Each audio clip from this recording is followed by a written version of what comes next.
நீ சூட்டும் பூவுக்காக நெடுங்கூந்தல் ஆடுது. நீ வைக்கும் பொட்டுக்காக நடுநெத்தி ஆடுது.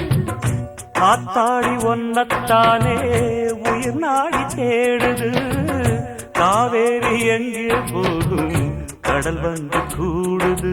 அந்திப் பொழுதில் தென்னங்கிளையில் தென்றல் கூத்தாட மையை எழுதி மஞ்சள் குருவி கையை கோத்தாட அடங்காத ஆசை கொண்டு நானும் போராட.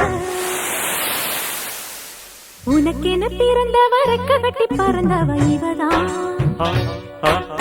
என விட உனக்கு இங்கு மனசுக்கு பிடிச்சவ எவதான்.